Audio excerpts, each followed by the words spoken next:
Je ne sais pas si ce matin tu es là, mais je vais parler à ton voisin pour dire, toi tu arriveras à bon port. Que Dieu nous bénisse.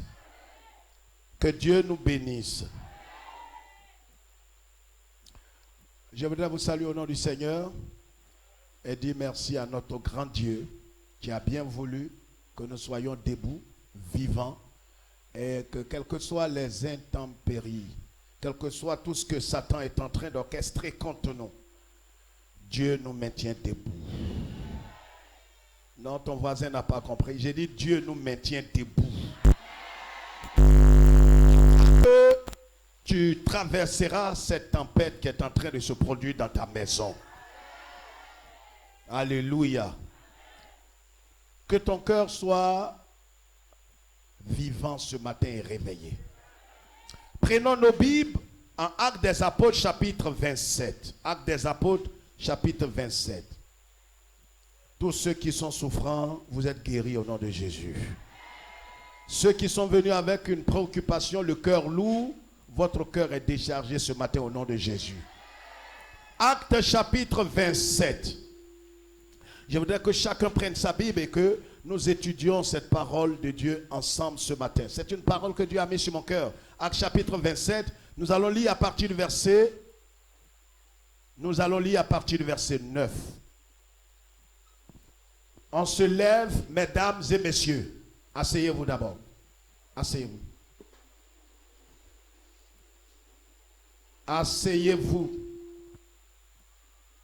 Quand on dit qu'on va lire la parole de Dieu, la première chose, le premier réflexe, c'est de se lever le premier. N'est pas cette culture des derniers, même à l'école, dans ta vie active et en l'église. On va lire la parole de Dieu.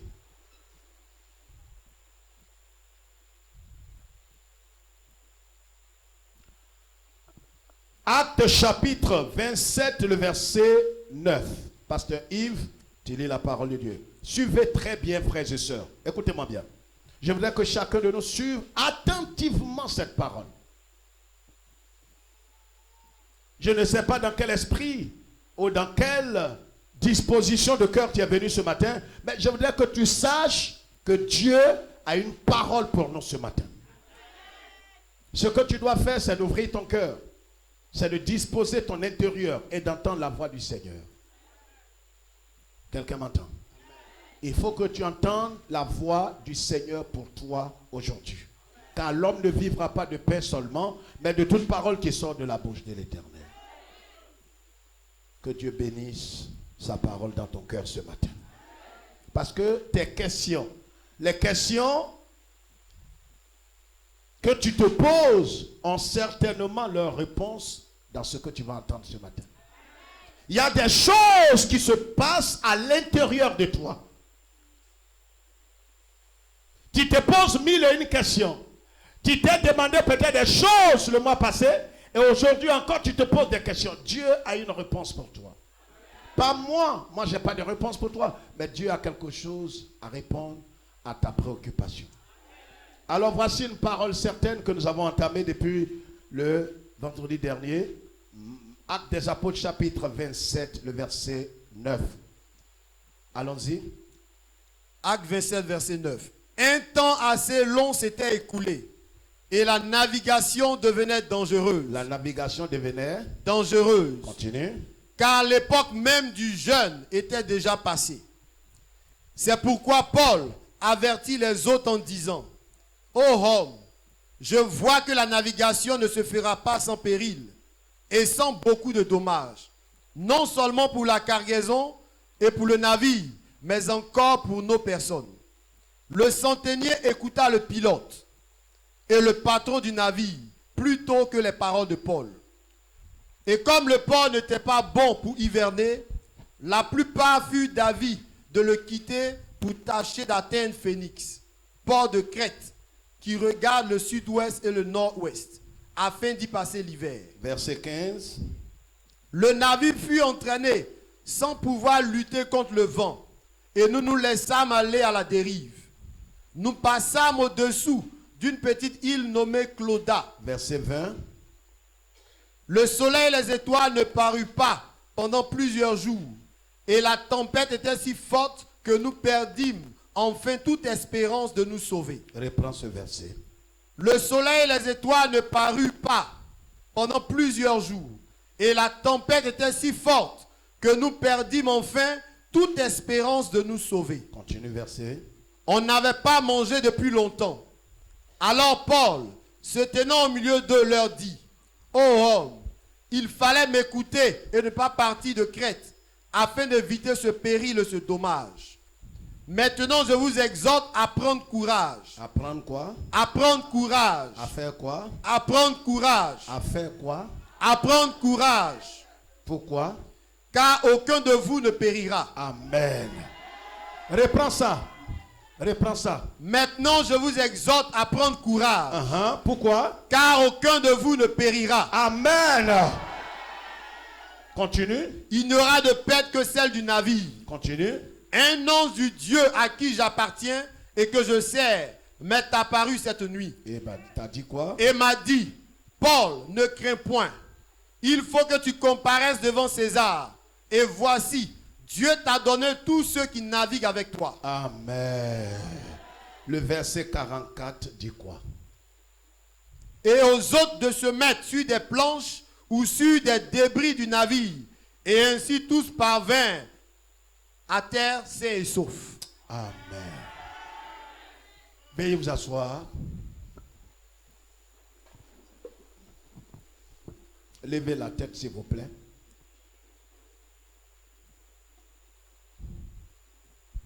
Frère, voici la parole de Dieu pour nous aujourd'hui. J'ai dit de lever la tête. Cette histoire est une histoire capitale pour chacun de nous.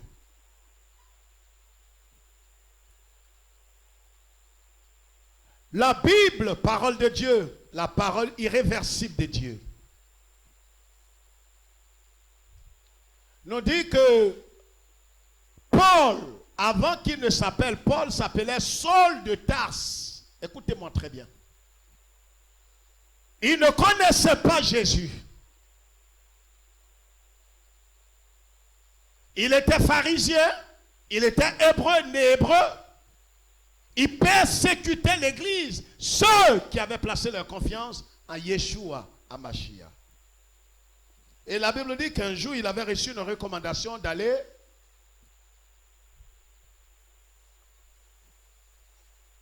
Actes chapitre 9, d'aller et d'exécuter tous ceux qui suivaient Jésus de Nazareth.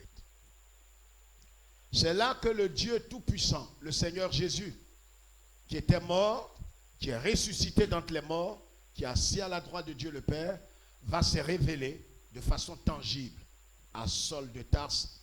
Et il va transformer le nom de Saul de Tarse, qui va devenir Paul, qui veut dire petit. Vous savez, quand vous êtes grand à votre propres yeux, ou à vos propres yeux, Dieu, quand il vous saisit, il vous rend petit d'abord.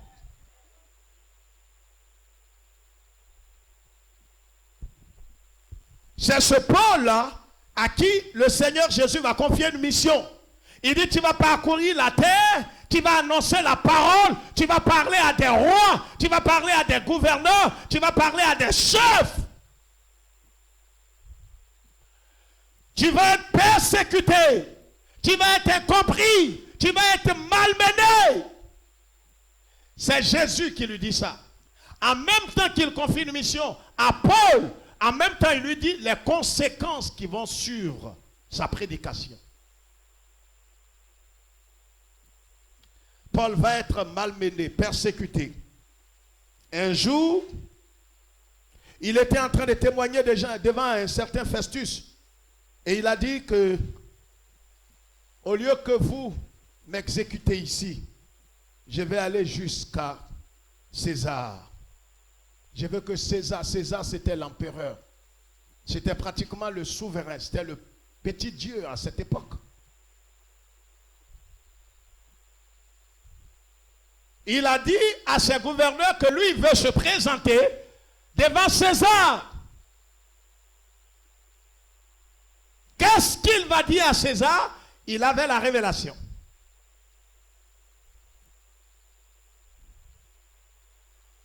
Et il y avait un centenier qui s'est saisi de lui, il n'était pas seul, il s'est saisi de lui et il a dit, je vais te conduire devant César. Écoutez-moi.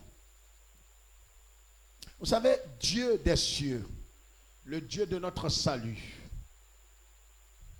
peut nous sauver. En même temps, nous confier une mission, une responsabilité, un mandat. Mais le mandat ne sera pas exécuté sans conséquence. Dieu peut te parler. Dieu peut te donner une charge, une mission. Mais voyez, ces bonnes choses que Dieu a prononcées sur ta maison, sur ta famille, sur tes affaires, sur tes enfants, ne vont pas se réaliser sans épreuve, sans tempête.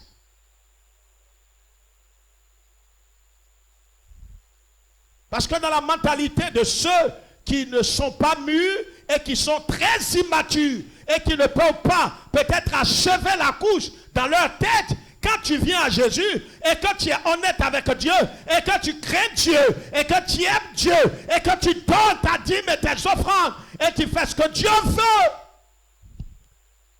alors des choses compliquées n'arriveront pas. Mais c'est ce que tu n'as pas compris dans l'évangile. C'est parce qu'au contraire tu aimes Dieu, tu crains Dieu, tu fais ce qu'il veut, qui te fera traverser les tempêtes. C'est pourquoi le thème que j'ai voulu partager avec vous et que Dieu a mis sur mon cœur, les tempêtes, le chemin des élus pour une maturité spirituelle certaine. Ce que Dieu attend de nous étant après la conversion, après la rédemption, après le salut, c'est la maturité. Parce que le fait de Dieu est que nous soyons conformes. Selon Romains chapitre 8, le verset 29, c'est que nous soyons semblables à son Fils bien-aimé. Mais comment pouvons-nous être semblables à son Fils si nous n'empruntons pas le chemin que son Fils a emprunté?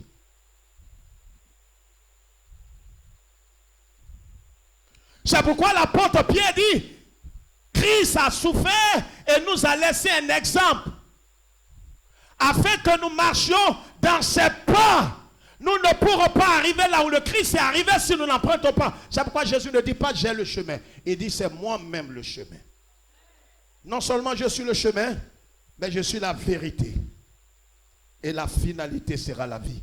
Le fait d'emprunter le chemin ne vous donne pas la vie. Paul a été saisi. Qu'est-ce qui va se passer? Il a été saisi par ce centenier. Et le centenier l'a conduit là. Ils étaient 273 personnes pratiquement sur le bateau. Il a dit, je te conduirai devant César. Et Dieu avait confirmé que Paul allait arriver devant César. Mais voyez, entre la prophétie et l'accomplissement, il y aura beaucoup de choses qui vont se passer. Dieu n'est pas dans l'obligation de te dire cela. Entre la prophétie qui a été donnée et l'accomplissement de la prophétie, il y aura des choses qui vont émailler ta vie. Dieu a dit, tu seras grand. Quand il est apparu à Abraham, en Genèse chapitre 12, il dit à Abraham, je te rendrai grand. Mais Abraham ne savait pas qu'avant que Dieu ne le rende grand, Abraham va traverser la honte, l'humiliation.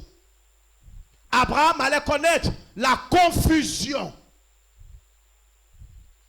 Si tu n'as pas compris l'évangile sous cet angle, tu seras l'homme le plus misérable que la vie chrétienne ait connu. Si on t'a enseigné un évangile qui t'a dit que les choses vont aller de meilleur en meilleur, de meilleur en meilleur, non! Les choses, au contraire, plus tu t'approcheras de Dieu, plus les choses vont devenir compliquées. Mais dans ce qui est compliqué, que l'Éternel va démontrer sa gloire. Paul a été embarqué là sur ce bateau. Je parle de ceux qui sont dans l'esprit avec moi ce matin. Parce que ce n'est pas tout forcément ceux qui sont là qui comprennent le message. Ils sont venus, certains sont venus pour entendre un message. Béni, oui, oui, oh, alléluia, tu es béni, gloire à Dieu. Et tu tombes sur ta nuque et tu balbuties des mots et tu t'élèves et tu as ramassé quelque chose. Ça, ce n'est pas l'évangile. Paul a été transporté là. La Bible dit que Paul, quand le Seigneur s'est révélé à lui, la puissance de Dieu était sur Paul, au point où des pochettes qui avaient touché le corps de Paul guérissaient des malades. Malgré l'onction de Dieu, la puissance de Dieu sur ta vie, cela ne va pas annuler les épreuves difficiles et compliquées qui vont traverser ton foyer, ta santé, tes affaires et ta maison. Je parle à quelqu'un. Ne lève même pas ta main, ce n'est pas à toi que je parle. Parce que ce message n'est pas forcément... Le message est pour ceux qui sont des élus. Ce n'est pas pour ceux qui viennent à l'église. Pas pour les pasteurs, les diacres, les missionnaires. C'est pour les élus. Parce qu'on peut être pasteur sans être un élu. Je ne suis pas en train de te motiver.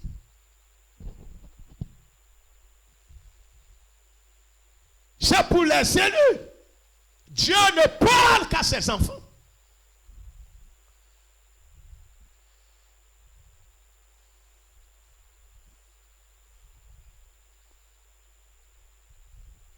La parole déclare que Paul étant sur la barque,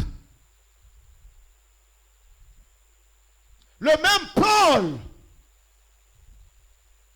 quand il passe, la Bible déclare que Paul est en train de passer exactement comme son concitoyen Pierre. On peut déposer des malades et son ombre passe sur eux et les malades sont guéris. Sa pochette, son lotus qu'il a pris pour enlever la sueur, quand il jette, si ça tombe sur un lépreux, le lépreux est purifié.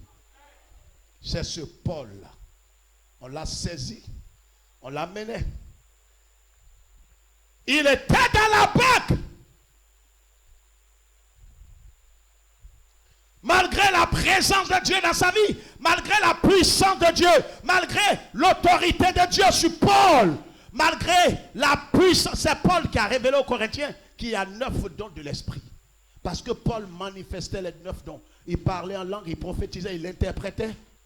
Il avait le discernement des esprits, il avait le don de sagesse, le don de parole de connaissance, il avait le don de guérir. Il avait les 9 dons. Regarde, ta spiritualité ne t'empêchera pas de traverser la tempête que Dieu a mis devant toi. Même quand tu es fort à l'école primaire, regardez. On peut te faire sauter des classes à l'école. Mais on ne te fera pas sauter des classes au CM2. Il faut que tu présentes le test. Je parle aux élus. S'il te plaît, fais-moi un plaisir. Ne lève pas ta main à ce culte si tu n'as pas la certitude que tu es sauvé. J'ai un message pour toi prochainement. Mais ce message est pour ceux qui ont la vie éternelle. Je ne suis pas en train de te dire de lever ta main à chaque fois. Il y a des choses qui sont réservées. Vous voyez, quand vous arrivez à l'aéroport, quand vous voulez rentrer dans le territoire, à l'aéroport déjà, c'est mis là, il y a une pancarte qui indique les nationaux et les non-nationaux.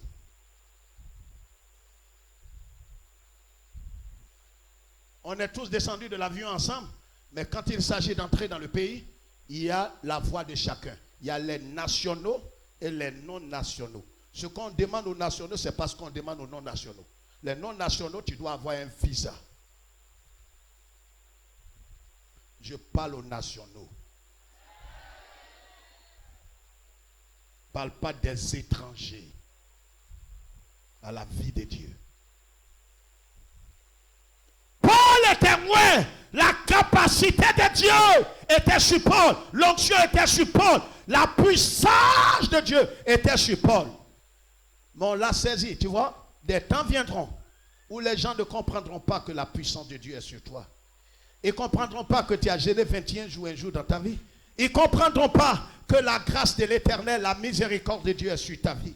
Ils se demanderont unanimement, est-ce que réellement cet homme, c'est cette femme qu'on a vue à l'église qui était en train de chanter les merveilles de Dieu? Oui, c'est cette même femme.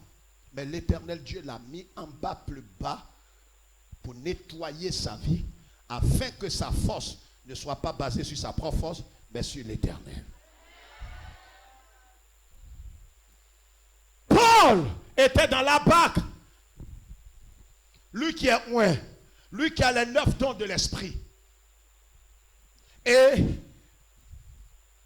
Il s'est certainement souvenu que Jésus, en Matthieu chapitre 8, Jésus était dans une barque un jour et Jésus avait menacé la tempête. Voyez, il aura des tempêtes, des types de tempêtes dans votre vie. Il y a des tempêtes à laquelle vous devez résister. Il y a des tempêtes face auxquelles réellement tu ne dois pas résister, mais tu dois affronter. Résister, affronter. Il y a des tempêtes devant lesquelles tu dois rester ferme, endurer la tempête, parce qu'elle va passer. Quand les enfants d'Israël étaient devant la mer Rouge, vous savez, il y a des tempêtes devant lesquelles vous n'avez pas de mots. Ce que vous devez faire, c'est de rester là et de regarder ce que Dieu va faire pour vous. Parce que humainement parlant, vous n'avez pas les armes pour affronter cette tempête. Vous n'avez pas d'armes. C'est pourquoi en Exode chapitre 14, le verset 4, Moïse a dit aux enfants d'Israël, restez là. Ils ont dit, Moïse, on ne peut pas rester comme ça. Les bras croisés, mourir là. Il dit, restez là. Il dit, mais Pharaon est à 500 mètres avec son armée. Moïse dit, restez en place. Il y a des choses pour lesquelles tu ne peux rien faire. Contre lesquelles tu ne peux rien. Il y a une situation qui est en train de se présenter à ton foyer, à ta maison, à ton travail, à ta santé. Quand tu regarde même si tu cries. Il y a des gens avant toi, face à cette situation, qui ont crié. Et leur cri n'a rien apporté. Si Israël se mettait à crier, à s'agiter, à pleurer, au contraire, ils ont commencé à pleurer. Moïse leur a dit, restez tranquilles. Les pleurs ne vont pas régler le problème. Restez calmes.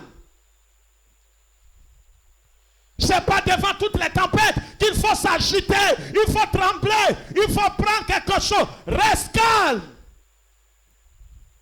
Il dit, ces Égyptiens que vous voyez, ne bougez pas, restez calme. Ces Égyptiens que vous voyez, c'est la dernière fois que vous les voyez. Et pourtant, les gens venaient à galop. Regarde, pendant qu'on dit reste ferme, tu dis, pasteur, je veux bien, mais la situation évolue. Dimanche passé, quand tu m'as dit de rester ferme, mais aujourd'hui encore, le médecin, c'est que le médecin m'a dit, c'est trop grave. Reste calme. Je parle à toi. J'ai dit, reste calme. Ton amen doit être un amen qui vient de Dieu. Je dis, reste calme.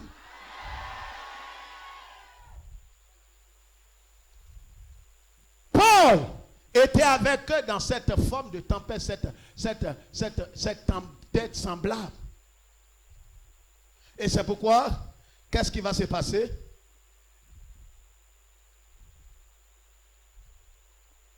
Le passage que nous avons lu tout à l'heure, pour aller très vite, le verset 9 nous dit que la navigation devenait dangereuse. Hein? Comment Paul, rempli du Saint-Esprit, peut être dans une barque, dans un bateau, dans une navigation, et la navigation devient dangereuse? Réfléchis, lève la tête. Comment est-ce que la navigation peut-elle devenir dangereuse quand Dieu est dans la barque? Oui, c'est en cela que tu t'es trompé parce que tu n'as pas la totalité de l'évangile. On dit, mais si Dieu est avec moi, si réellement Dieu est là, on ne comprend pas. Pourquoi est-ce que Dieu peut être là et puis il y a des choses compliquées qui arrivent? Si Dieu est avec nous, où sont les miracles dont ont parlé nos parents? Pourquoi est-ce que des choses compliquées nous arrivent? Des choses difficiles nous arrivent? On ne comprend pas, pasteur. Je vais bien comprendre. Je vais aller consulter un prophète. Va consulter même un marabout. Consulte qui tu veux. Tu es né pour ça. Tu as un arrière-plan de sorcellerie. Va consulter. Tu es né pour consulter. Consulte. Comment Dieu est avec Paul dans la barque et la navigation? Regarde, ce n'est pas parce que Dieu est avec toi, il est dans ton cœur, que la navigation, cette vie ne sera pas dangereuse. est avec toi. Mais la vie va aller en se compliquant. Parce que plus la vie se complique, plus on voit la grandeur de Dieu. Quelqu'un m'entend de ses deux oreilles? Est-ce que quelqu'un entend la voix de l'Éternel à travers ce message? Plus Dieu est avec toi, plus les choses vont démontrer leur petitesse.